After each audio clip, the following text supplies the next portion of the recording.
Boa tarde a todos e a todas. Depois do almoço é sempre uma tarefa mais árdua de manter a atenção de todos, mas o tema é interessante, então...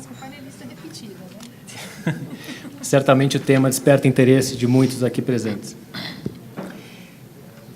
O nosso painel vai tratar das alterações tarifárias do novo governo, sob a ótica da análise técnica e do processo decisório. Temos o prazer de ter como convidada a doutora Ana Paula Repesa, secretária executiva adjunta da CAMEX, e o doutor José Veloso Cardoso, presidente executivo da ABIMAQ. A importância desse painel se dá especialmente em função da criação do Ministério da Economia, que concentrou as alterações tarifárias no Departamento de Estratégia Comercial, à exceção do mecanismo de ex-tarifário, que continua na CPEC, e também concentrou na Secretaria Especial de Comércio Exterior e Assuntos Internacionais a competência para, individualmente, né, de forma singular, fixar as alíquotas do imposto de importação. Nessa primeira parte do painel, eu farei um breve diagnóstico dos mecanismos de alteração tarifária, propondo também algumas sugestões de melhoria para o sistema. Na sequência, vamos ouvir a experiência do setor privado na utilização desses mecanismos e entender um pouquinho também das preocupações com relação às alterações tarifárias, o que tem sido discutido com o governo até o momento. E, por fim, ouviremos a doutora Ana Paula Repesa, que trará um pouco para nós dessa configuração do novo governo com relação a alterações tarifárias. E, ao final das exposições, vamos abrir para perguntas. Espero que tenhamos várias perguntas. Na verdade, isso a ideia do painel é ser um pouco mais técnico do que o painel da manhã, que foi mais geral e de governança, que possamos entrar em detalhes específicos dessas questões. Passo agora para a exposição. A exposição que eu vou apresentar, na verdade, é um diagnóstico e propostas que nós fizemos a pedido da CNI. Na verdade, é um estudo muito maior para a CNI. Tem um diagnóstico muito mais detalhado, entra em mérito de cada um dos mecanismos e das propostas também, são muito mais detalhadas, mas a ideia é que nós possamos passar aqui um pouco das ideias principais, né? Então, quais são os principais problemas dos mecanismos, que foram os problemas identificados até o momento com a utilização dos mecanismos, e também quais as sugestões de melhoria que podem ser colocadas em prática pelo governo, especialmente pensando na celeridade, na transparência e na previsibilidade. Então, ouvimos aqui pela manhã o presidente da ABIQUIM falando em previsibilidade e segurança jurídica. A ideia é que essas propostas não mudem o formato das alterações em si, dos mecanismos, né? Mas que dentro das regras que existem, possamos ter mecanismos mais céleres, mais transparentes, com a participação de todos os interessados e que também permitam ter uma maior previsibilidade e segurança jurídica. Bom, quando falamos de alterações tarifárias, estamos nos referindo, obviamente, à alteração permanente, e aí todas elas, à exceção da alteração do regime de ex-tarifário, que está na CPEC, na Secretaria Especial de Produtividade, todas as demais são de competência do Departamento de Estratégia Comercial, vinculado à Secretaria Executiva da CAMEX. Então, estamos tratando de alteração permanente, estamos tratando também da LETEC, da LEBIT e dos pedidos de redução por desabastecimento, que é a resolução GMC 0808. Com relação ao diagnóstico dos problemas no Brasil, nós dividimos em 3 grandes áreas, normativos, processuais e operacionais. Em primeiro lugar, foi detectado uma ausência de previsão legal com relação a trâmites e etapas, e aí eu digo com relação mais à alteração permanente, né? Uma falta de previsão legal de quais são as etapas exatamente da análise técnica de alterações permanentes no Brasil. inclusive com relação ao processo decisório, né? Nós tínhamos situações em que o tema passava pelo GSEX, outros em que não passava pelo GSEX. Prazos, da mesma forma que etapas definidas e trâmite, algumas situações não tinham prazos previstos na legislação, né? Então, eles são tão importantes quanto a previsão das etapas, porque os prazos, enfim, dão muito mais previsibilidade jurídica, e não adianta você ter as etapas definidas se não tem prazo, e não adianta ter prazo se você não sabe quem são as autoridades, qual é a análise que vai ser feita. E com relação aos prazos, não havia essa previsão legal, tanto com relação à alteração permanente, quanto com relação à redução por desabastecimento. E com relação à falta de ausência de previsão legal, eu me refiro também aqui, é importante trazer as propostas de alteração tarifária de ofício pelo governo, né? Se o setor privado, para ele pedir uma proposta, pedir uma alteração tarifária, ele tem que cumprir uma série de requisitos objetivos, e outras partes têm a faculdade, têm o direito de se manifestar ou contrariamente ou favoravelmente àquelas alterações tarifárias, por que não também o governo, inclusive em função do princípio de transparência, né? O princípio constitucional, né, do artigo 37, de obrigação da administração pública de ter transparência e publicidade dos seus atos. Então, nós vamos chegar com relação a isso também nas sugestões. Em alguns casos de prazo, eles eram descumpridos, né? Não basta haver prazos, mas eles precisam também ser cumpridos, e especialmente com relação à LETEC, ao GETAT, foi observado, e isso foi muito comentado pelas partes que participaram do trabalho, a falta de cumprimento dos prazos que existiam. Os poucos que existiam, em alguns casos, eles não eram cumpridos. Com relação ao diagnóstico dos problemas processuais, não existia a previsão legal também de recursos específicos e pedidos de reconsideração, né, das decisões a respeito de alterações tarifárias. Obviamente, existe o pedido de reconsideração previsto na Lei Geral da Administração Pública, mas não é mais que isso, né? Até para a previsibilidade, para o contraditório, para que as partes possam participar e saber, na verdade, quem está questionando, depois de ter passado por toda a análise técnica e decisória, se alguém contesta isso, é importante que, né, se saiba o que está sendo alegado, né? E se de fato é verdade o que está sendo alegado. A não divulgação das deliberações das reuniões de órgãos técnicos. Então, é importante que as decisões sejam fundamentadas e que elas sejam disponibilizadas para todos, para o público em geral, né? E isso é extremamente importante, e aí justiça seja feita com relação ao instrumento de a análise que era conduzida pela SAIM, com relação à análise de redução por desabastecimento, o processo todo era público, né? Então, desde o início, quais eram os argumentos técnicos trazidos, os fatos, enfim, as informações todas, as manifestações, inclusive a nota técnica e o parecer fundamentado do governo. Então, é importante, então, é um modelo que pode e deve ser seguido de exemplo para os outros mecanismos. Problemas operacionais, desde diferentes meios de protocolo, isso pode parecer uma coisa pequena, mas para empresas médias e até para cumprimento de prazo, o fato de você ter que cumprir o protocolo físico, e em outras situações ser permitido por e-mail, e facultado, inclusive, né? E outro já ser necessariamente informatizado. Então, isso cria uma certa, né, uma dificuldade, né? Sem contar, e eu não vou entrar aqui, dos diferentes órgãos, que já não é mais o problema. Esse problema já foi sanado.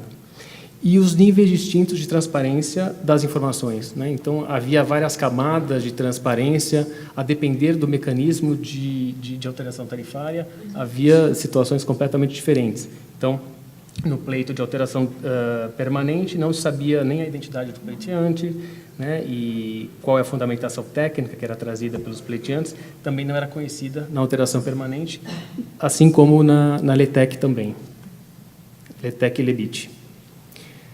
Com relação ao Mercosul, os principais problemas diagnosticados não são poucos, mas o principal dele é a análise técnica que é feita pelo CT1, vinculado à CCM. Ele é o órgão técnico que analisa os pleitos de alteração tarifária permanente dos Estados-partes do Mercosul, eu colocaria como o principal problema, né, principalmente em função da ausência de limite temporal, da possibilidade do item que é incluído por um país poder permanecer indefinidamente na pauta. Então, você tem casos que ficam 3, 4, 5 anos indefinidamente em discussão no CT1, sem que, com isso, haja uma motivação da parte que pediu aquela prorrogação. Então, esse é o grande problema. Existem outros, até com relação à CCM, mas eu diria que o CT1 é a maior dificuldade do setor privado hoje em encaminhar os seus pleitos de alteração permanente no Mercosul. O próximo quadro é um quadro resumo. Eu não tenho não espero que vocês consigam ler todas as linhas. Na verdade, cada coluna é um mecanismo de alteração tarifária e ele mostra a diferença de situações aplicáveis a cada um deles, né? Isso remete ao fato de que cada órgão tinha uma disciplina específica, alguns tinham regra, outros não tinham regra com relação a etapas, outros não tinham prazo, e a transparência, os níveis eram os mais diversos, né? Então, assim, o ideal é que todos fossem a mesma situação e, novamente, fazendo justiça ao mecanismo de análise de redução por desabastecimento, porque a SAIM realmente era esse era o modelo que mais funcionava em termos de transparência, em termos de, enfim, de inclusive com relação à nota técnica e divulgação de informações, de parecer da autoridade que analisava os pleitos. Com relação às sugestões, também elas se dividem em normativas, sugestões operacionais e para o Mercosul. Com relação às sugestões, nós colocaríamos a necessidade de haver a previsão legal de trâmites, prazos e critérios objetivos para que essa análise técnica seja feita pela autoridade, inclusive também a previsão legal de alterações e propostas de alteração tarifária trazidas pelo governo, de ofício. Participação das partes interessadas, previsão de manifestações de apoio ou oposição aos pleitos de alteração tarifária. É extremamente importante que isso seja possível para todos os mecanismos. E o processo decisório, que haja regras claras, e isso é extremamente importante, sobre como, quando e por quem o processo vai ser analisado, em que fase isso vai ser analisado, qual o timing disso. E também da fundamentação das notas técnicas, né? A fundamentação dos pareceres e a divulgação dessas informações, porque elas são a base para qualquer pedido de reconsideração, né? Se vai fazer algum tipo de recurso ou reconsideração, é importantíssimo que estejam claras, né, as decisões de mérito que levaram a essa decisão. E, obviamente, como já falado anteriormente, a previsão legal de recurso específico contra decisões administrativas envolvendo o tema. Não sei se vocês conseguem ver Não. Com relação às sugestões operacionais, já passando das normativas para as operacionais, sistema... Para voltar para trás? Você está apertando o laser. Aí. Aqui. Com relação às operacionais, sugestões operacionais, o sistema eletrônico único para protocolo e acompanhamento dos pleitos, um portal único também de acesso, reunindo as principais informações, e aí desde informações mais básicas sobre a natureza de cada mecanismo, e a ideia é que o departamento trabalhe em coisas efetivas, né? Não fique, inclusive, prestando informações extremamente básicas que possam estar numa base muito maior e, enfim, otimizar a prestação, enfim, todo o corpo técnico que tem no Departamento de Estratégia Comercial. Simplificação e padronização dos formulários de solicitação de alteração tarifária, uma lista consolidada de pleitos e produtos objeto de análise do Brasil e Mercosul, cronograma estimado de cada processo, com prazos para manifestações de partes interessadas, divulgação, isso é extremamente importante, de quando ocorrerão as reuniões dos órgãos técnicos, ou enfim, dos órgãos que vão analisar. As pautas da reunião, é importante que as pautas sejam divulgadas, assim como as deliberações, né? E aí, voltando ao exemplo passado, GETAT, GETAR não tinham deliberações publicadas, enquanto nós tínhamos o Conselho de Ministros da CAMEX, as deliberações publicadas, havia também para o GSEX. Então, se para esses órgãos poderia ter, por que não poderia ter para esses outros órgãos colegiados?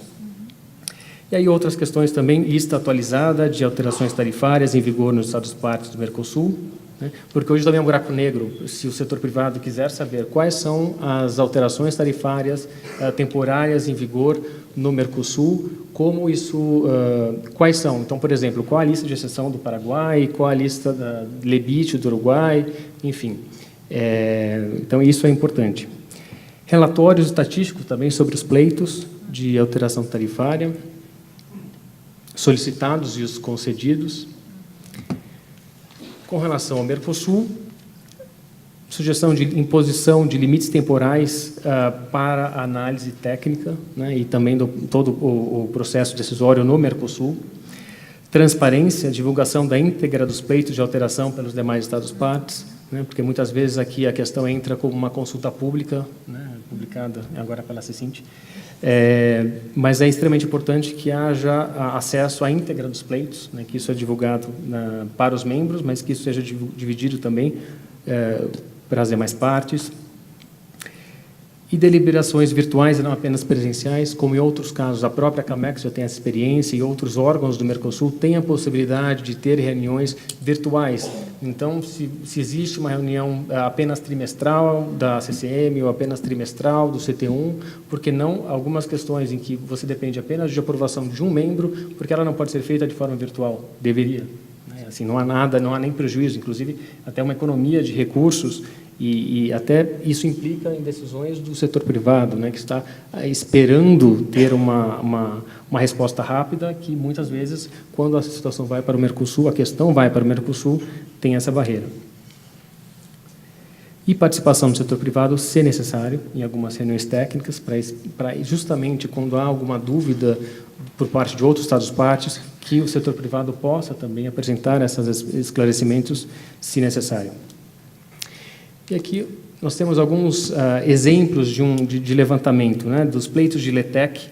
Do lado esquerdo, nós temos aqui uma indicação que teve muito mais pedidos de inclusão do que de exclusão de produtos na LETEC. Né, esses são os pleitos examinados pelo GETAT-TEC. E curioso que, em 2018, houve uma redução considerável dos pleitos de exclusão e também de manutenção. E o quadro da direita mostra que a grande maioria dos pleitos de inclusão são para redução tarifária e não para aumento tarifário, especialmente em 2018, que nós temos aí a concentração muito maior desses pleitos de redução tarifária, e o curioso que também em 2017, agora apagou, mas eu digo para vocês que em 2017 a maioria dos pleitos de exclusão era para aumentar o imposto de importação. E aí, em 2018, inverteu. Os pleitos de exclusão são, na totalidade, para reduzir o imposto de importação. Outra informação, o outro quadro é com relação ao tempo de análise não, a situação entre os pleitos que eram analisados, quantos eram deferidos e quantos eram indeferidos. A gente tem, pelo GETAT-TEC, LETEC, portanto, a maior parte dos pedidos são indeferidos, e pelo GETAR é o contrário. Nós temos a maior parte dos pedidos são deferidos, um número muito maior de deferimento do que de indeferimento. Com relação aos setores beneficiados, nós temos e aí consideramos as informações disponíveis tanto para a LETEC quanto para desabastecimento. Nós temos, com relação à LETEC, o setor químico, que é... Bom, vamos lá agora, até o final.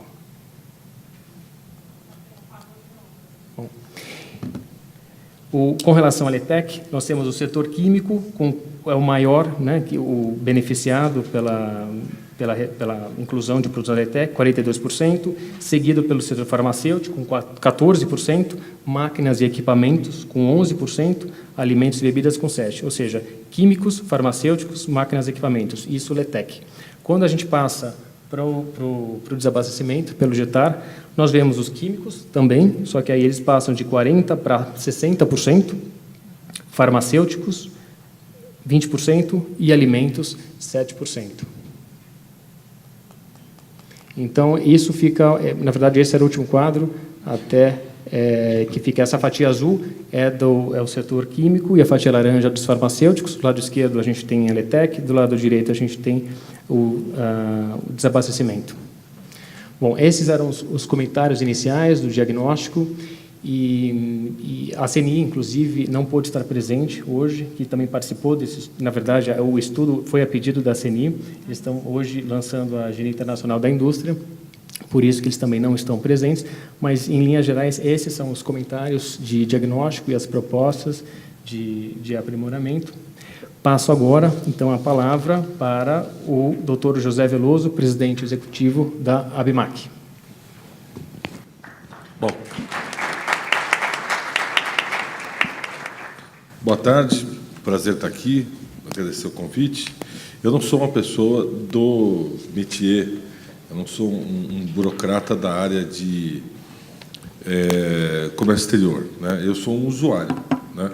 Na verdade, mais apanho dessa área do que usuário, mas para nós do setor privado é uma coisa, quando a gente fala nesses trâmites todos de defesa comercial, na cabeça de qualquer empresário vem a imagem de que eu vou ter problema e vou gastar dinheiro. Essa área de defesa comercial, para nós, empresários, é custo Brasil. Porque, como você falou, você usou a palavra, que eu devia ter feito aqui a marcaçãozinha. Quantas vezes você falou de transparência aí? Para nós é um negócio que não tem transparência nenhuma. Eu vou dar um exemplo. Nós temos um pedido de revisão de tarifa, por exemplo, para aerogeradores no Mercosul. Quantos anos, Patrícia? 15 anos. Quando nós pedimos a alteração, nós tínhamos um fabricante no Brasil de aerogeradores. Chegamos a 8 fabricantes, houve 2 aquisições, então viraram 6, porque houve 2 aquisições. O Brasil hoje é o segundo maior mercado do mundo de aerogeradores. Chegamos à tarifa mais barata do mundo com aerogeradores fabricados no Brasil, e o processo não anda, está lá parado. Quer dizer, então, para nós, isso é uma coisa. Toda vez que chega alguém lá na ABIMAQ e fala assim, precisamos rever a tarifa de alguma coisa no Mercosul, eu falei, esquece. O pessoal aqui da Patrícia, aqui, nosso pessoal de comércio exterior, nós vamos fazer e tal. Esquece, porque isso aí é um negócio... financiamento da FINEP e mudança de alíquota no Mercosul, empresário fala assim, não vou fazer porque não tem. Outra coisa também que a gente sofre lá é a questão, voltando aí, você falou da questão da transparência, tivemos alguns casos. Teve um caso recente, que eu era um oponente ao Tomás Zanotto, você estava de um lado, eu estava do outro, que foi a questão lá do aço plano, né? Aquela questão do aço plano, que foi um pedido totalmente lícito, todo o direito de fazer, foi feito um processo, né? 3 empresas entraram com pedido e nós fizemos a defesa. Do começo ao fim do processo, uma falta de transparência é uma coisa incrível. Nós não tínhamos acesso a nada, vários questionamentos foram feitos ao DECOM, da época, nenhuma resposta, absolutamente nada. E aí, no mundo prático, lá no chão de fábrica, você está mexendo com investimentos, você está mexendo com resultado de empresas, essas coisas. E a gente não tinha. Não ficamos satisfeitos com o resultado da análise do DECOM, questionamos algumas coisas, até hoje sem resposta. Então, a gente sentiu ali uma falta de transparência muito grande naquele processo, um processo que a gente não conseguia entender, ficava de fora tentando entrar e não conseguia entender as coisas que estavam acontecendo. Ou seja, e depois das decisões tomadas também não tinham, enfim. Tem um caso aí mais recente, que foi mais comentado aí pela imprensa, que foi a questão do BKIBIT, né, no ano passado, onde nós soubemos pela imprensa, né, que estava sendo discutido, né, a mudança de tarifa, e não fomos envolvidos no processo, né, que a parte que estavam discutindo o nosso futuro, né, o nosso negócio, e nós não fomos envolvidos no processo. E fomos lá bater na porta. Quando batemos na porta, tivemos a notícia, não vou contar todos os detalhes, porque é uma história longa, mas tivemos a notícia do governo que esse assunto não seria tratado. Esse assunto não seria tratado porque ele estava interferindo na negociação. Essa é a história oficial da nossa parte. Foi o que nós soubemos, né? Que esse assunto estava interferindo na negociação do Mercosul com a União Europeia, então poderia estar prejudicando, né, as negociações, e que enquanto não terminasse a negociação com a União Europeia, não se tocaria mais no assunto. E tudo bem, mas que na hora que voltasse a tocar no assunto, o setor seria ouvido, audiência pública, transparência, tal. E aí o tempo passou. Aí você falou de pauta, né? Foi um dos temas que você falou, foi pauta aí.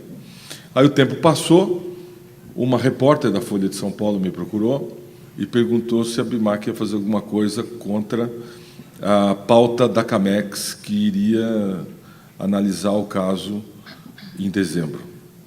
Aí eu procurei a Camex. Fui na Camex falar com a secretária executiva, e ela falou assim, não, isso não está pautado, isso não será pautado.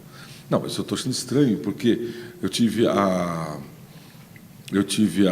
garantia do Ministério da Fazenda de que, se quando fosse pautado, nós seríamos chamados, pelo menos para bater um papinho, assim, dar nossa... Né?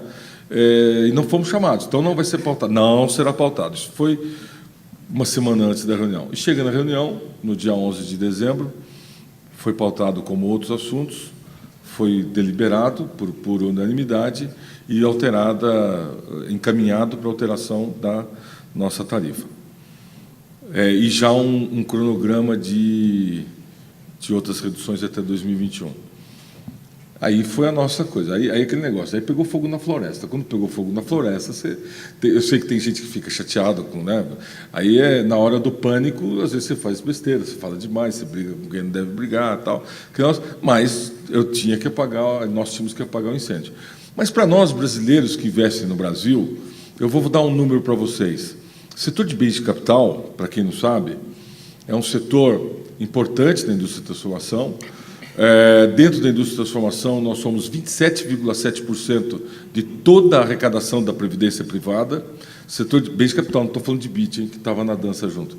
Nós somos 21% da previdência privada. Nós consumimos 28% de todas as matérias-primas brasileiras. Nós consumimos 26% de todo o aço que tem no Brasil. Nós somos um setor um tanto relevante, né? Um faturamento de 700 bilhões de reais, e nós, enfim, somos o setor que mais exporta, 15% de todas as exportações de manufaturados do Brasil somos nossas, e nós não fomos chamados para discutir um tema tão importante, e foi pautado como outros. Na minha cabeça, pautar aquilo como outros, e sem uma consulta pública, sem fazer nada, para mim, como iniciativa privada, é o fim da picada, é o fim do mundo. Eu estando errado, pode ser que eu esteja errado, na minha opinião, de querer negociar uma agenda de competitividade, como este governo agora teve acessibilidade, e estão negociando com esse governo uma agenda de competitividade. Não preciso dizer aquele WhatsApp que viralizou do ministro Paulo Guedes, uma sensibilidade enorme do secretário Troirro e do secretário Carlos da Costa. Então, agora, a floresta está em paz. Mas, do jeito que foi feito, a falta de transparência é uma coisa que, para a iniciativa privada, é uma coisa horrorosa. Outra coisa, nosso setor investe 20 bilhões de reais por ano. O investimento foi a zero. Por quê? Eu não sei o que vai acontecer. Eu leio nos jornais, eu fico sabendo, por gente do governo, pelos jornais, que nós vamos reduzir, vamos abrir, vamos fazer, não fala quando, não fala como, qual a agenda. O que o investidor faz? Se retrai. Eu não vou investir. Não invisto, porque o processo É um processo que não é um processo amigável, amistoso. Então, agora vou dar uma experiência minha. Eu, como profissional, eu fiz joint venture na Alemanha, 2. Fiz uma joint venture na Espanha, 1. Eu fiz uma joint venture na Itália, eu comprei uma empresa na Coreia, eu fiz 2 joint venture e comprei uma empresa na China, e trabalhei em empresa alemã e trabalhei em empresa americana. Então, eu vivi muito lá fora, como investidor, investindo lá fora, comprando empresas. A receptividade que você tem desses órgãos, os órgãos governamentais que cuidam de regulações, coisas no exterior, é brincadeira. Não sei, aqui está cheio de advogados, vocês devem ter experiência. Se tem alguém aqui nesse auditório que tem experiência, sabe exatamente o que eu estou falando. E aqui no Brasil, infelizmente, aqui eu não estou aqui fazendo oposição ao governo anterior, porque nosso problema foi no governo anterior. Não é oposição ao governo anterior. Isso aconteceu no governo anterior, do anterior, e no anterior, do anterior, do anterior. O negócio nosso do aerogerador tem 15 anos. Esse problema é eterno aqui no Brasil. Então, não estou aqui colocando cores, governo A, governo B, de direita ou de esquerda. Não é isso. O fato é que, no Brasil, a falta de previsibilidade é enorme. Falta de previsibilidade aqui é enorme. Eu não sei o que vai acontecer com a minha vida. Um burocrata, ele pode tomar uma decisão, certa ou errada, mas pelo menos eu quero ter acesso à decisão dele e o porquê que ele tomou aquela decisão dele. Então, essa questão. E você comentou aí dos prazos, né? Transparência, o Mercosul, a coisa demora muito tempo. Você falou aqui outra coisa, critérios objetivos. Nós, da iniciativa privada, eu sou engenheiro, né? Engenheiro é dados e fatos, critérios objetivos. Não pode ter coisa torta. E tem que analisar tudo e ouvir os dois lados, né? Então, do nosso ponto de vista, o que a gente gostaria nessa reforma que vai haver é que houvesse mais... tivesse um olhar maior do ponto de vista do investidor e quem dá emprego. Vocês sabem que a atividade de risco, a maior atividade de risco no Brasil é dar emprego, né? Então, a atividade, dar emprego, já é risco demais para a gente correr risco depois de ter feito um investimento grande. Eu vou dar um exemplo aqui. Com esse problema do aerogerador, que não resolve, nós temos lá uma LETEC. E essa LETEC, ela vai se desatualizando, por quê? Porque existe uma atualização técnica, exclusive está saindo um pleito lá para a Camex agora, a Ana e o Carlos Pio provavelmente vão receber nos próximos dias, que é o seguinte, existe uma evolução técnica. Então, a LETEC, o que ela faz? Ela dá a alíquota, hoje é de 3,5 gigawatts, do aerogerador. Só que ninguém mais fabrica aerogerador de 3,5 gigawatts. Agora todo mundo fabrica de 5 gigawatts. Então eu preciso reformar a LETEC e mudar lá só a potência de 3,5 para 5. Né? Eu preciso ter essa... É uma atualização porque não resolve o problema do Mercosul. Então o que acontece? Eu, investidor, eu estou investindo em fábrica. Eu fiz uma fábrica, eu contratei gente, investi em tecnologia. Só que eu estou pendurado numa LETEC que não acompanha o mundo real, porque o mundo real a potência vai aumentando, e na LETEC não aumenta, aí tem todo o processo. Então, o que acontece? Como ficou desatualizada a LETEC, tem um caso de um associado nosso, que ele botou 180... O cara é maluco, né? Ele botou 180 milhões de reais numa fábrica no Ceará para fabricar pás eólicas. Uma fábrica que faz pá eólica, Pá eólica você não vai colocar em outro lugar. Ventilador, automóvel, avião. Pá eólica é para gerador eólica. Se não tem gerador eólica, minha fábrica desapareceu. Com essa brincadeira da LETEC, que se desatualizou no tempo, essa fábrica vai fechar. Uma fábrica que foi fundada há 5, 6 anos atrás. Então, quer dizer, no mundo real, essas brincadeirazinhas de modificações, de coisa e tal, ela tem um impacto muito grande. E aí, para encerrar, e foi um tema que a gente utilizou com o governo, no caso do aço, é a questão do interesse público, né? Nós entendemos que o interesse público numa decisão ele tem que ser levado em consideração, né? O chinês está aqui me ferrando, ele está trazendo aqui, tem dumping, tenho certeza que ele está ferrando aqui e tal, vou ter que dar uma proteção aqui e tal. Bom, mas essa proteção que vai ser dada, o que vai acontecer no consumidor brasileiro, com a economia brasileira, com cadeias produtivas e tal? Isso tem que ser levado em consideração. E que foi o caso lá do aço plano, que o dumping ele foi concedido. Nós, até hoje, temos dúvidas e questionamentos em relação ao relatório do DECOM, mas ele não foi, ele não entrou em vigor porque entrou a questão do interesse público, que foi um pleito nosso, né? E aí foi engraçado, né? Só uma curiosidade. Quando a BIMAC utilizou o interesse público, quase me mataram quando eu entrei na CNI pela primeira vez depois disso, né? Que a indústria não gostou nada, né? Todas as indústrias que têm defesas não gostou nada. E só para terminar, esse troço todo que a gente faz é o seguinte, é porque nós temos defesa demais no Brasil. E na hora que defende um, atrapalha a vida do outro. Então, se eu briguei lá atrás por causa do BK e BIT, é porque tem muita gente, muito lobby, defendendo os setores poderosos. E o setor que não é poderoso, ele acaba tendo que se defender também. O ideal seria acabar com tudo isso, né, Vera? Fazemos uma abertura comercial onde todo mundo participe, né? Que não tenha um privilegiado, o outro menos privilegiado. Os advogados não vão gostar porque vai diminuir muito o trabalho dos advogados. Mas a nossa ideia é que haja uma, se não é possível, uma escala tarifária, porque aí eu concordo, seria o ideal, mas pouco possível em função dos lobbies, mas que todo mundo tivesse uma alíquota decente, porque você veja, no caso lá do ano passado, se mudasse BK, não ia mudar meus insumos, né? Então eu ia ter que comprar da Braskem mais caro do mundo, eu ia ter que comprar plástico mais caro do mundo, lá do Roriz, eu ia ter que comprar o aço lá do Zanotto mais caro também, eu ia ter que comprar verniz mais caro, tinta mais cara, lubrificante mais caro, tudo protegido, tudo protegido. E o meu, tal. Então, o que acontece?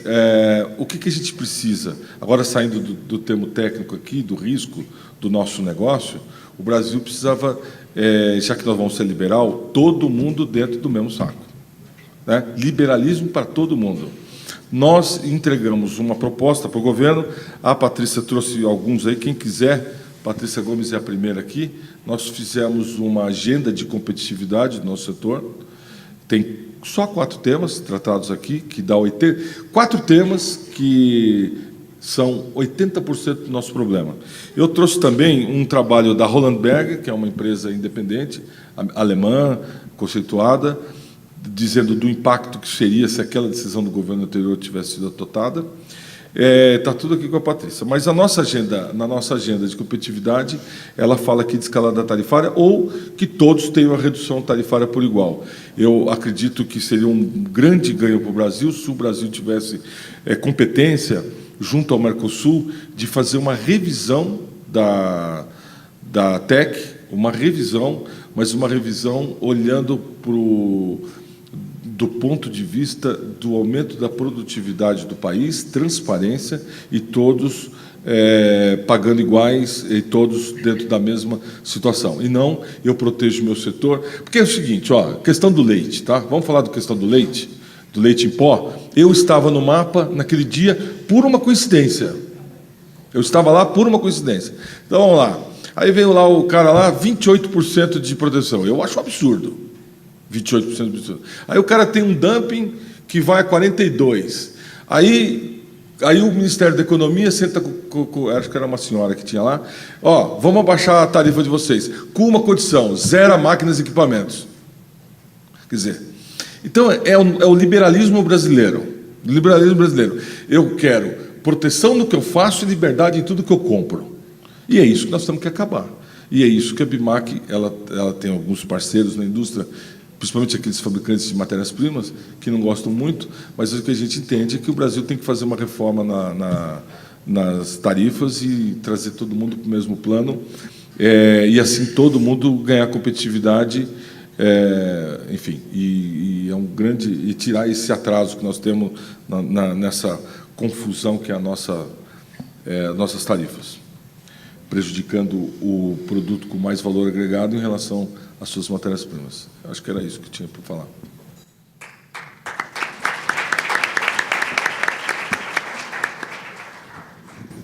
Muito obrigado, José Veloso. Passamos a palavra, então, para a doutora Ana Paula Repesa, secretária executiva adjunta da Camex. E aí, o que você puder dividir conosco sobre as novidades, o que vem pela frente, não só com relação à reestruturação da Camex, mas especificamente com relação aos procedimentos dos mecanismos de alteração tarifária, seremos muito gratos. Obrigada, Rodrigo. Obrigada, Veloso. Acho que a temática desse painel é especialmente importante e parabenizo de novo a organização do evento por ter feito aquele primeiro painel da manhã. Parece que tinha uma moça boa falando uns negócios lá interessantes, da estrutura do Ministério da Economia e o porquê dessa estrutura, né, para que ela responda à estratégia que vem sendo desenhada desde a época da campanha do atual governo, e uma proposta que, desde o início, foi muito bem recebida pelo mercado e pelo setor privado, que foi um grande patrocinador da vitória da plataforma eleitoral que hoje se encontra no governo. Especificamente, na parte da manhã, a gente não se aprofundou muito na Camex, ou melhor, eu acho que eu falei um pouquinho, né, da estrutura dos departamentos, eu acho que eu não vou me alongar muito nisso agora. Eu quero me ater a esses mecanismos de alteração temporária e definitiva, porque eu entendo que eles são especialmente críticos para o setor privado, para todos que estão aqui, em função que eles são mecanismos de giro, né? A gente tem ali pleitos entrando e deliberações sendo tomadas, isso faz parte da rotina. Talvez não tanto quanto, ou talvez muito além do que a gente gostaria, no sentido de que o ideal é que nenhum ente privado precisasse recorrer a alterações temporárias, a mecanismos específicos que geram custos, como o próprio Veloso colocou. Isso realmente é o custo do Brasil, né? Da pessoa ter que ir lá pleitear e não sabe se é o formulário XYZ, porque se for para o Getat-Tec é um jeito, para o Getar 08 é outro jeito, e CT1 outro jeito, e por aí vai. Antes, eu vou fazer agora aquele parênteses pessoal, né? Antes de entrar para o governo, né, na Apex Brasil, em 2007, eu já trabalhava há 10 anos com comércio exterior no mercado privado, né? Eu sei que não parece, depois eu posso dar a dica do creme, tá, gente? É excelente. Ele é patrocinado pelo Women Inside Trade. Mas eu comecei trabalhando com comércio exterior em 1998, e, na época, eu fazia importação de equipamentos para a indústria têxtil, e, na época, a gente fazia as guias de importação. A professora Vera falou, nossa senhora, a gente fazia as guias de importação datilografadas em 8 vias. Tá? Em média, demorava 1 ano e meio para a gente conseguir uma liberação de importação para um equipamento. Não estou colocando esse número para falar que hoje está bom, não, tá, gente? Estou só falando que eu já senti na pele o que vocês sentem, né? Eu passei pela Gerdau, também com importação. Então, esses problemas que o setor privado nos coloca são problemas muito caros a nós e que, realmente, principalmente a nova gestão, né, do Ministério da Economia, na Secretaria Especial de Comércio Exterior e, especificamente, na Camex, estão muito preocupadas em melhorar isso. Quando o secretário Troirro me fez o convite para ser a secretária adjunta da Camex, a primeira coisa que eu falei para ele foi: Troirro, se tem uma coisa que eu gostaria de entregar, caso eu fique os 4 anos, é um modelo de governança mais eficiente e mais racional para a Camex. Isso, para mim, eu acompanho a Camex há muitos anos, como eu mencionei de manhã, né? Primeiro como Apex, os 2 últimos anos com o SAI. E, para nós, membros da Camex, sempre também ficou muito clara essa necessidade de melhoria, sem demérito nenhum de todas as melhorias de processo que houve na Camex, especialmente nos últimos 3 anos. Isso é importantíssimo relatar. A Camex, nos últimos 3 anos, já vinha com uma agenda de melhoria, tanto do ponto de vista de governança interna, mas da própria melhoria regulatória dos normativos que são exarados daquela Câmara. Mas, enfim, então, eu e o Carlos Pio assumimos a Camex com esse desafio, com essa proposta de melhorar a governança. Nesse sentido, quando a gente recebe um estudo como o que vocês produziram, Rodrigo, é música para os nossos ouvidos, e especialmente nesse momento em que a gente está, como eu também mencionei de manhã, fazendo os ajustes finos de como é que vão ficar essas distribuições de competências, os processos, etc. e tal. Para ser bem honesta, eu concordaria com praticamente 100% do que você colocou ali. Acho que o diagnóstico está muito bem feito, corresponde à realidade dos fatos, e as propostas estão muito em linha com o que a nova Camex quer produzir. Antes de entrar especificamente em cada uma e comentar um pouquinho das propostas, até porque não vai dar tempo de falar sobre todas, eu queria só explicar um pouquinho como vão funcionar esses grupos de alteração tarifária que estão sob comando do Departamento de Estratégia Comercial da Camex, tá? Então, como também mencionamos de manhã, o Decreto 9679 já atribui ao Departamento de Estratégia Comercial da Camex a coordenação do GETAT-TEC, do GETAR 0808 e do CT1, né, a seção brasileira do CT1. Especificamente para esses 3 grupos, foi especialmente positiva a fusão entre os 3 ministérios. Porque, se a gente parar para pensar, esses 3 grupos, as grandes divisões de visão eram entre MDIC e Fazenda, né? E até as assimetrias de processo, né? Como você mesmo mencionou, você tinha processos do GETAR 0808 que ficava a cargo da SAIM, do Ministério da Fazenda, muito mais previsíveis, transparentes, engajando o setor privado, enquanto outros, especialmente GETAT-TEC e CT1, nem tanto. Como eu também mencionei de manhã, esses primeiros 60 dias de governo foram especialmente dedicados à reestruturação tanto quantitativa quanto qualitativa da equipe da Camex, da SE Camex, né? Dando apenas alguns números, quando a gente assumiu em janeiro, a Camex tinha, se não me engano, entre 35 e 40 funcionários. Hoje nós estamos com mais de 60, e foi uma exigência, quem sou eu para exigir, mas foi uma premissa nossa que, na composição das equipes dos departamentos, houvesse uma mescla de funcionários do ex-MDIC, da ex-Fazenda e do ex-Planejamento, justamente para que a gente conseguisse trazer o que tinha de melhor de cada um desses 3 ministérios para essa nova Camex, que tem essa nova visão estratégica. E, assim, nós conseguimos fazer. Temos lá hoje pessoas dos 3 ministérios, temos também gente do Banco Central, da Caixa Econômica, mas eu trago esse ponto para ilustrar como a gente está preocupado em melhorar a governança e as práticas da Camex. Então, isso passou também por uma renovação de equipe, tá? E aí, a equipe do Departamento de Estratégia Comercial traz uma grande parte de ex-servidores do Ministério da Fazenda, da SAIM. Eles já vinham com essa proposta, né, com esse desejo de melhorar, de trazer os outros 2 grupos, o GETAT-TEC e o CT1, para os mesmos patamares do GETAR 0808, né, de transparência, de previsibilidade, de governança. Além disso, já existia também um projeto dentro da Camex, na gestão anterior, de uma melhoria nesses processos, principalmente um ponto que você colocou, Rodrigo, eu não lembro exatamente em que ponto que foi, mas da gente ter um repositório único de informações, né, que é o que eu estou chamando informalmente de prontuário, né? Então, se eu pegar uma NCM-X, quais instrumentos essa NCM, por quais instrumentos ela já passou e em quais ela está circulando?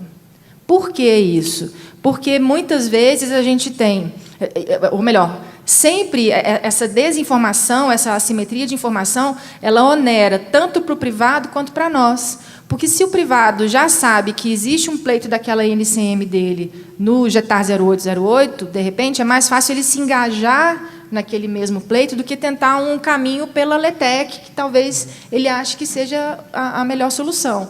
E, para nós, a mesma coisa. No momento de que a gente recebe um pleito para analisar, onde mais esse pleito está tramitando, né? Para a gente oferecer a solução mais racional, mais pragmática, mais eficiente e mais célere, se possível, né? Então, essa questão do repositório único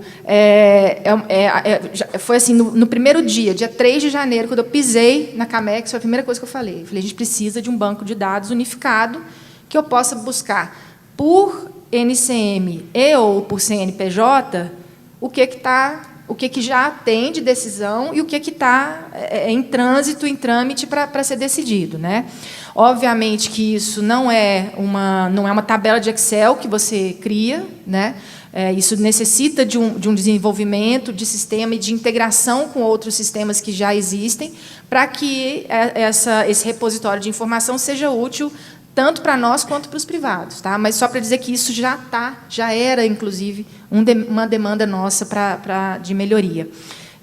Mas, de novo, antes de entrar na especificidade, eu queria trazer também uma mensagem de calma, uma mensagem de paz, que várias pessoas, logo no início do governo, ligavam, porque houve algumas notícias durante a transição que a Camex acabaria, ou, se não acabasse, que não ia ser mais colegiado, que não tem espaço mais para diálogo. Eu falei, olha, gente, alguém está mentindo, ou o jornal ou o meu chefe, porque não foi isso que me falaram. Então, assim, a Camex continua de forma colegiada, e, especificamente, nesses grupos de alteração tarifária, a questão colegiada é ainda mais forte, se torna ainda mais forte, tá? Eu vou falar em linhas gerais como que a gente está pensando na organização desses grupos e na participação dos demais membros da Camex e do setor privado, mas, obviamente, que isso tudo ainda precisa do decreto Camex regulamentando, tá? Então, por isso que também não está em curso. Existem ainda trâmites que precisam ser finalizados. Mas a ideia é que a gente forme um grande grupo de alterações tarifárias, tá? Que a gente, quando foi batizar, soou super engraçado o nome, mas que, se você for falar grupo de alterações tarifárias, a gente, então, teria um GAT na Camex. Então, essa nova Camex é tão chique que tem o seu próprio GAT. Então, esse grupo de alterações tarifárias, por favor, não confundam isso com o fato de que, então, não haverá mais os 3 mecanismos diferentes. Não é isso. O que a gente quer fazer é racionalizar o processo de entrada de pleitos, aí até já também respondendo uma sugestão que vocês fizeram, é racionalizar o processo de entrada de pleitos com uma janela única. No primeiro momento, essa janela única não será tão automatizada como gostaríamos, tá? Ela vai estar no próprio site da Camex, o formulário, que tende a ser muito mais... A gente ainda não vai conseguir ter um formulário único para pleitos de alteração, porque o CT1 tem especificidades muito próprias. Então, a gente, muito provavelmente, vai ter 2 formulários, um para GETAT-TEC e GETAR 0808 e outro para CT1. Tá? Mas, ainda assim, a ideia é que a gente possa aproveitar o mais possível desses 3 modelos. Tá? Então, esse formulário estará disponível no site da Camex. O privado preenche com seus dados, aquilo entra, e a ideia, a partir dessa entrada, é que siga os mesmos padrões de transparência que o GETAR 0808 tinha na SAIM. Tá? Então, que o processo todo seja público, que todos possam saber quem foi que pleiteou, obviamente, preservando as informações sigilosas de cada uma das empresas. Isso acho que é até desnecessário dizer, mas isso isso permanecerá, então as informações sigilosas permanecerão assim, mas todos poderão acompanhar o que foi pleiteado, por quem, e em que estágio da deliberação aquilo se encontra. Da mesma forma, esse grupo se reuniu, a decisão da reunião também já publicada o quanto antes, o mais rápido possível, no site, para que todos possam ter acesso às notas técnicas que embasaram deferimentos e indeferimentos, para que possam instruir os seus processos de recurso. Tá? Então, por isso que eu falei, quando eu li o estudo, eu achei fantástico. Que bom que governo e privados estão indo na mesma direção. Tá? E, especificamente sobre o CT1, eu confesso que eu também fico bastante preocupada, mas também trago mensagens de paz. Então, a nós também incomoda muito essa questão de não ter previsibilidade nenhuma, de não se saber o prazo. Você ter um produto há 15 anos aguardando uma decisão, é melhor não aguardar mais, né? Tipo assim, a decisão já foi tomada, que não há decisão. Então, isso é ruim para o privado que está aguardando, isso vai só engordando o volume de pleitos que está aguardando decisão no mecanismo, e isso é igual um armário cheio, né? Você vai só enfiando as coisas e o que vai ficando para o fundo vai ficando. Então, nós, nessa última semana, na verdade, semana passada, nós levamos, houve reunião do CT1 em Buenos Aires, nós levamos aos demais membros, e foi muito bem recebida, uma proposta para uma readequação da governança do mecanismo do CT1. Em linhas gerais, o que isso significaria? Primeiro, um estabelecimento de um prazo máximo, a definição de um prazo máximo. Voltando, primeiro, a definição de quais são os critérios que o grupo técnico do CT1 deve observar nas suas análises. 2, a definição de um prazo máximo que um determinado pleito poderá ficar no grupo técnico, sendo analisado sob aqueles critérios. Se, esgotado esse prazo, o grupo técnico não se sente confortável de decidir, porque aqueles requisitos técnicos não justificam um sim ou um não, ou obviamente, todos nós sabemos que, nesse tipo de decisão, há que haver um espaço o policy space, né, do legislador maior sobre aquele tema. Então, se passado esse prazo, o grupo técnico não pôde ou não conseguiu deliberar, isso automaticamente subiria para o CCM, tá? De novo, um prazo estabelecido para que isso fique no CCM, também não definiu, sobe para o GMC, nem que seja para falar estrategicamente, como governo do país XYZ do Mercosul, eu não quero que essa alteração aconteça. Né? Sei lá, vamos supor que o Uruguai tem um plano de desenvolvimento de um setor XYZ e não quer que a TEC seja reduzida para aquele produto. Tá? Então, mas, pelo menos, deverá haver, né? A nossa proposta é que possa haver essa previsibilidade. Né? Isso foi muito bem recebido, tanto pela Argentina quanto pelo Uruguai. Não me reportaram nenhuma... Qual foi a reação do Paraguai, então, imagino que não tenha sido também oposição. E a equipe voltou de Buenos Aires, está essa semana trabalhando numa proposta um pouco mais detalhada para levar ao CCM semana que vem, porque semana que vem já tem CCM de novo. Então, assim, óbvio que isso não depende só do Brasil, é uma decisão colegiada.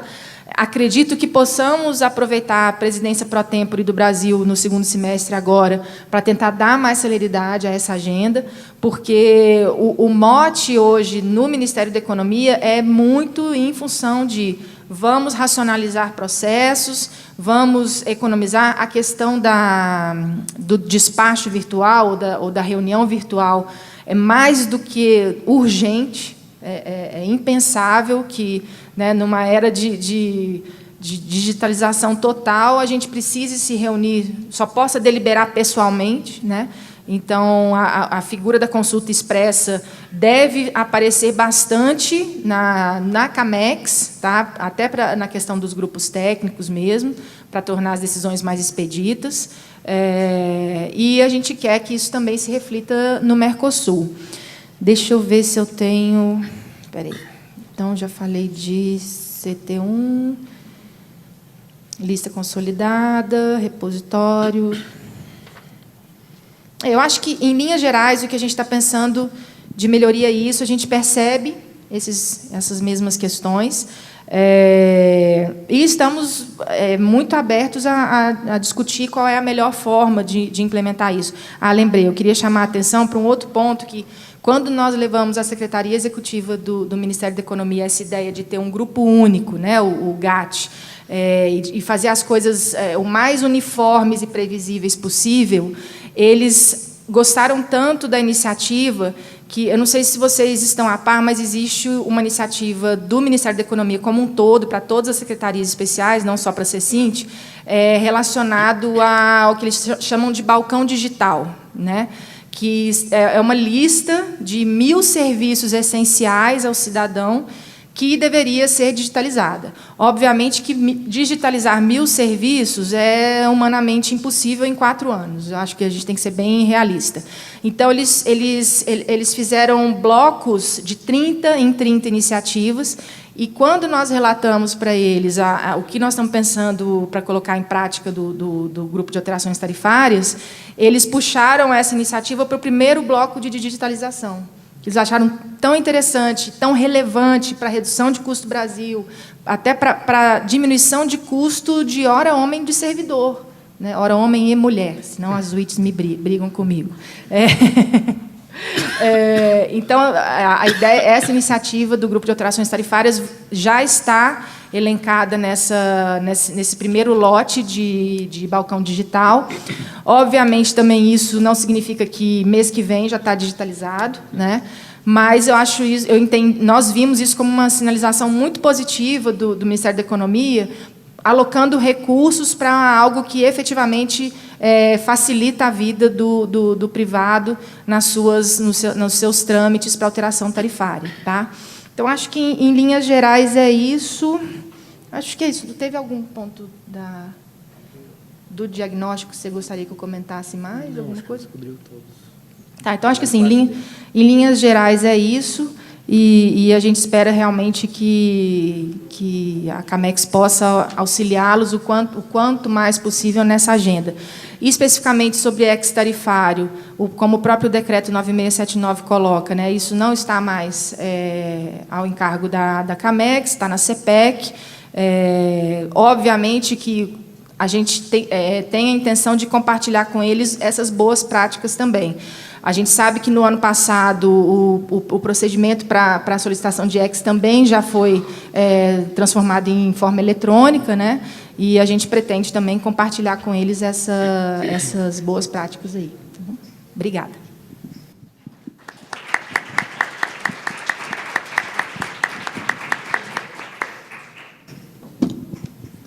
Ana Paula, agradeço os comentários, e é muito interessante ver que é bem convergente, né?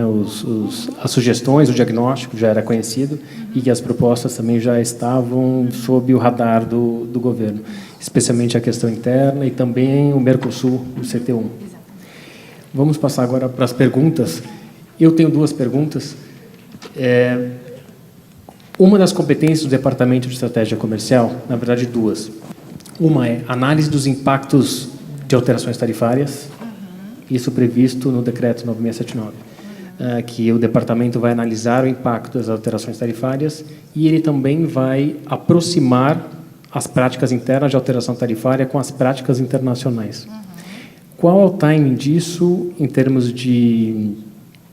das alterações tarifárias como um todo, de pleitos específicos, como você falou de manhã, né? Até criticando alguns pontos que iam para a CAMEX, né? Que eram varejo e, enfim, quando deveria ser tratado as coisas mais macro.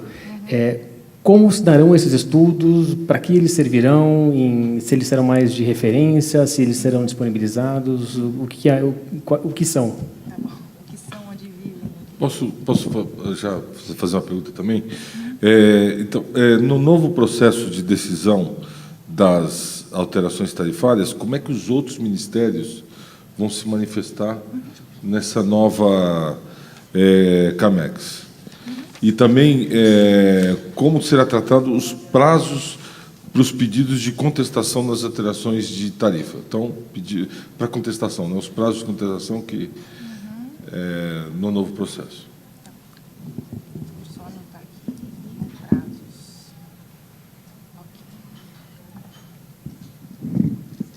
Bom, vamos lá. Sobre a pergunta do Rodrigo, a análise dos impactos de alterações tarifárias e como aproximar as práticas da CAMEX às boas práticas internacionais, né? Quando a gente fala aqui de análise de impacto de alterações tarifárias, Rodrigo, a gente percebeu uma coisa interessante e não é, de forma nenhuma, uma crítica às gestões anteriores, é tão simplesmente uma constatação, tá, que a formulação de política pública em política comercial no Brasil, em alguns aspectos, ela carecia de evidências, de dados, de análise. Tá?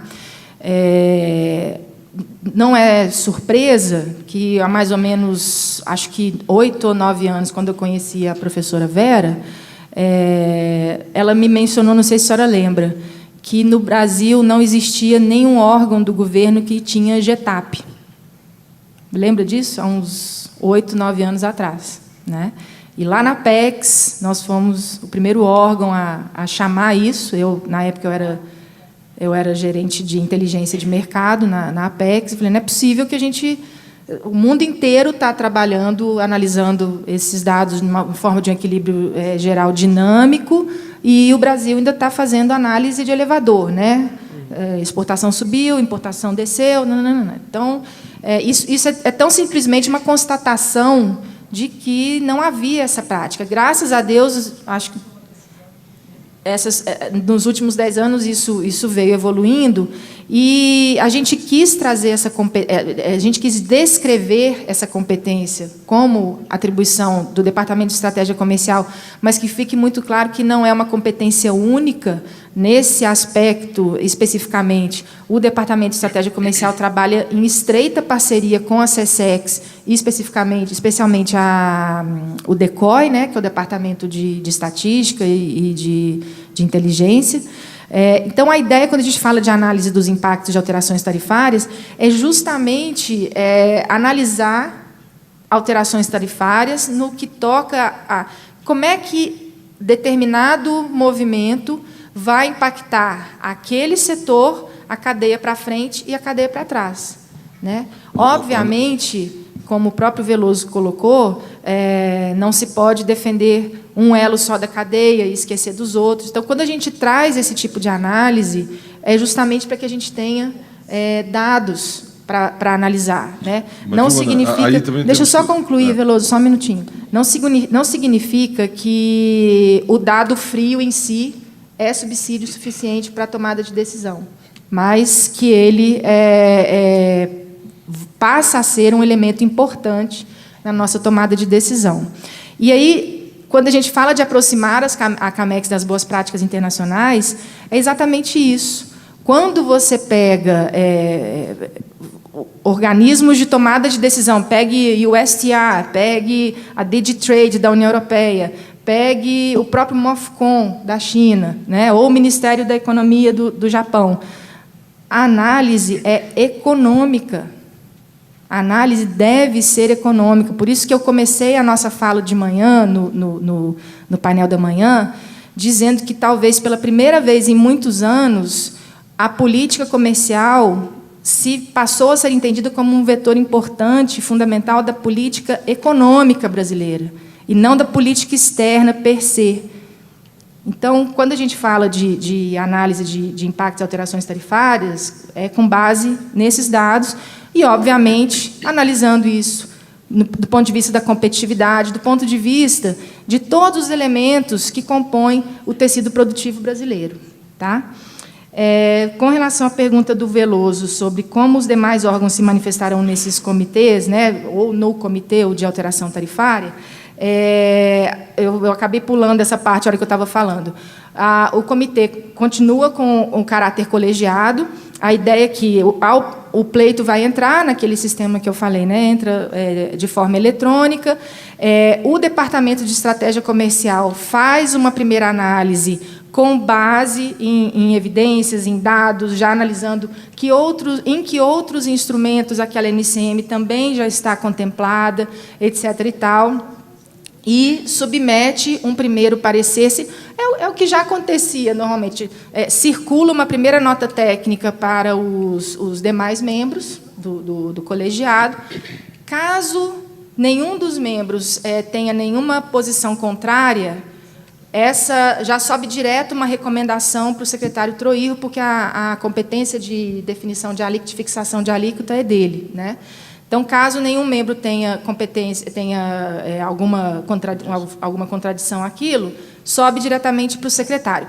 Caso haja algum órgão que queira trazer um novo elemento que não concorde com aquela decisão feita inicialmente pelo departamento, isso, então, sobe para o GSEX, é submetido à votação. Um outro aspecto que você nem me perguntou, por isso que eu não falei, mas é importante trazer. A gente está no novo decreto CAMEX já está previsto que as deliberações, tanto do GSEX quanto do Conselho de Ministros, serão feitas por voto aberto registrado em ata.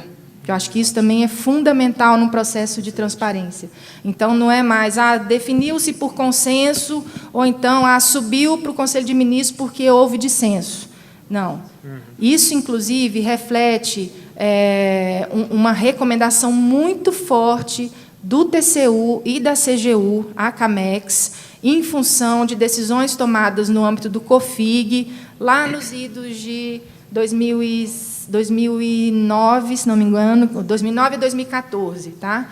E que eu tive a sorte de receber, no dia 4 de janeiro, um pacote no meu colo, falando, olha, aconteceu isso e isso, é fundamental que, cada vez mais, as decisões sejam tomadas de forma transparente. Estava já também totalmente em linha com o que a gente estava prevendo. Então, então é isso. Então, se houver dissenso no grupo técnico, isso sobe para o GSEX, é votado, e o GSEX, então, solta a recomendação para o secretário especial Troirro. Tá? Então, por isso que eu, desde o início, venho falando, continua havendo espaço para o contraditório.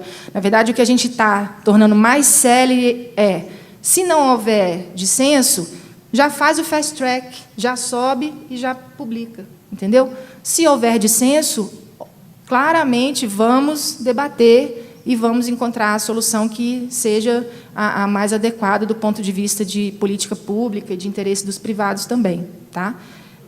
E quanto a prazos, Veloso, eu realmente não saberia te informar agora. Eu teria que avaliar, teria que perguntar, na verdade. Eu juro que essa parte eu realmente não sei, tá? Não tenho de cabeça. Eu só queria fazer um comentário sobre estudo de impacto. Estudo de impacto também, dentro da transparência, governança, ele deveria também ser discutido, né? Quem vai fazer o estudo de impacto, né? Porque, muitas vezes, dependendo do organismo que você contratar para fazer o estudo de impacto, antes de você contratar uma entidade para fazer um estudo, você já sabe a opinião dela. Então, você já sabe qual vai ser o resultado do estudo de impacto. Então, isso nós temos que tomar um cuidado muito grande, porque nós temos casos, não são poucos, no meu caso é um deles, do BK, que estudo de impacto, um fala uma coisa, outro fala 180 graus diferente. E, lógico, que como a gente já sabe a opinião de alguns organismos sobre determinados temas, esse era um caso, dependendo de quem você contrata, o estudo de impacto vem aquilo que você quer, que já vem aquilo que você quer provar. Então, também tem que tomar cuidado com isso na questão da governança. Obrigada, Veloso. Só fazendo um esclarecimento, que eu saiba, a CAMEX não contratou nenhum estudo de impacto sobre BitBK. Não estou falando especificamente. Não, mas só fechando, a ideia é que isso continue sendo feito in-house, né, e sempre disponibilizando, como foi feito no ano passado, todas as tabelas que estão por trás, quais foram as premissas. Então, acho que isso realmente não é um problema e acho que... Pode ser, né? Então, porque nós tivemos acesso às atas de reunião e tivemos acesso à ata de reunião da última reunião pela lei de acesso à informação. E lendo a ata da reunião, na reunião o voto ele foi justificado por estudo de impacto, não foi contratado pela CAMEX, mas foi utilizado pelo ministro da Fazenda um estudo de impacto que foi contratado por ele, não pela Camex, mas ele utilizou o estudo de impacto para no colegiado, conseguir os votos que ele queria. Então, por isso que é uma questão que eu acho que é tudo ao bem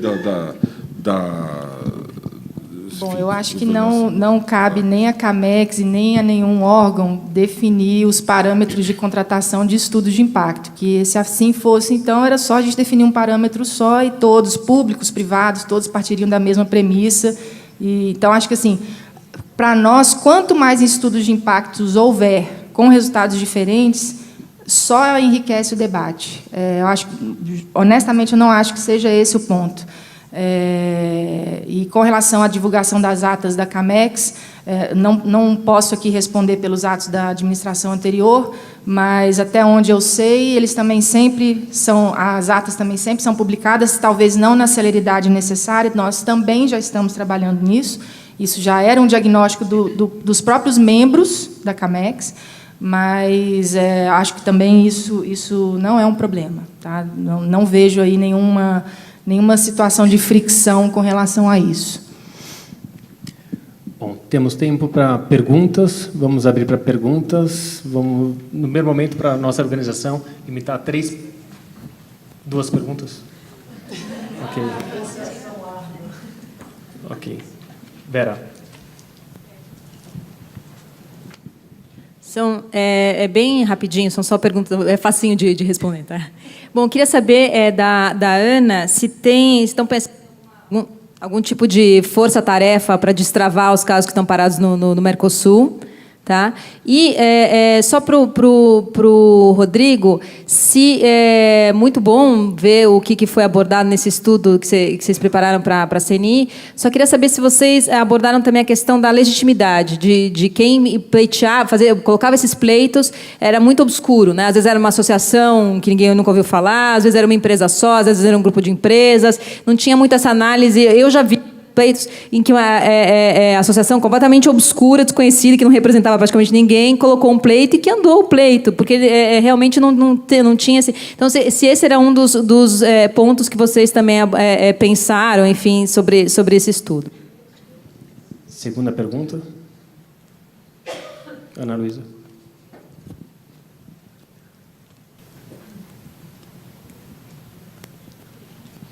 É uma pergunta bem rápida para a Ana Paula. Meu nome é Ana Luísa, sou advogada no Matos Engelberg. Queria saber o que vai acontecer com os pleitos que estão pendentes, que tinham um prazo aí para análise e seguem aguardando se vão entrar nesse novo procedimento, se não, e aí quando seriam decididos e sob qual procedimento.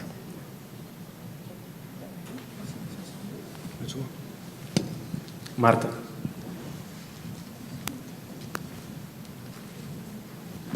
Oi, também uma pergunta super rápida. Que tenha hoje um novo pleito de alteração tarifária, a recomendação que existia antigamente por parte do governo, e vários governos, várias administrações, era: entra em todas as casas, LETEC, permanente, temporária. Hoje, a entrada só Camex, mas entra com, hoje, os 3 formulários que existem. Como que é isso, para um novo pleito hoje? Deixa eu ir de trás para frente. Hoje, Marta, se for entrar, ainda tem que entrar com os 3. Por quê? Como o decreto Camex ainda não está em vigor, o decreto específico da Camex ainda não está em vigor, então a gente não consegue, por exemplo, criar esse grupo único de alteração tarifária. Tá? Então, hoje e até segunda ordem, tá? Mas num curto prazo, ainda se mantém o processo que a gente tinha até o ano passado, tá? Então pode seguir o mesmo rito, tá bom? Com relação aos pleitos pendentes, o que depende desse grupo de alteração tarifária ainda também tem que aguardar o decreto Camex. A gente está numa força-tarefa no sentido de fazer esse decreto sair o quanto antes. Como diz a Iana, né, a secretária adjunta do Troirro, eu sou a pessoa mais monotemática do mundo, que eu entro na sala dela, cadê o decreto Camex? Na Paula quer almoçar, mas o decreto Camex. Na Paula... porque é fundamental. A gente está monitorando casos que, por exemplo, como já aconteceu com a renovação da cota da sardinha, tá? Que tinha um prazo, ou até mesmo a questão da internalização da redução dos químicos, que também tinha o prazo até 1º de março. A gente está dando celeridade para que prazos não estourem. Tá? De acordo com o nosso mapeamento lá, não tem nada, nem LETEC, nem JETAR 0808, nada estourando até junho. Caso eu esteja errada, por favor, mande um e-mail, tá? Para o próprio e-mail da CAMEX, se quiser eu te dou meu cartão também, porque a gente não pode penalizar o privado por uma mudança administrativa que a gente está tentando.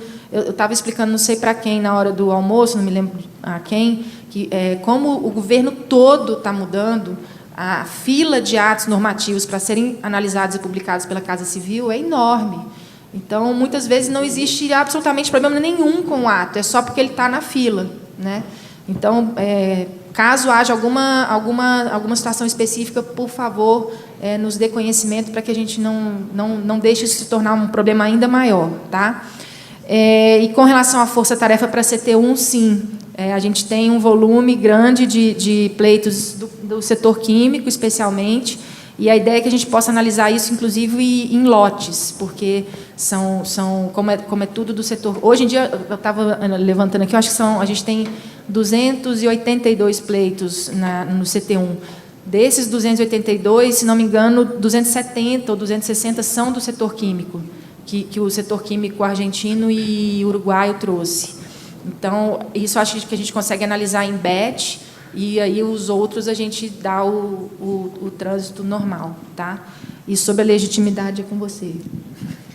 Não, com relação à legitimidade, foi sim uma questão, mas a partir do momento que há critérios objetivos e formulários claros, essa é uma questão que vai ser sanada, até para o governo vai poder saber se aquela associação empresa tem ou não uma legitimidade, até pelas informações que são apresentadas. Inclusive, o problema foi até para saber que, em alguns casos, não há nem a divulgação de quem é o pleiteante, né, que é o caso da alteração permanente. Essa foi uma questão. Bom, nosso tempo esgotou. Agradeço a todos e especialmente a Ana Paula Repesa pela disponibilidade, pelo diálogo e trazer informações.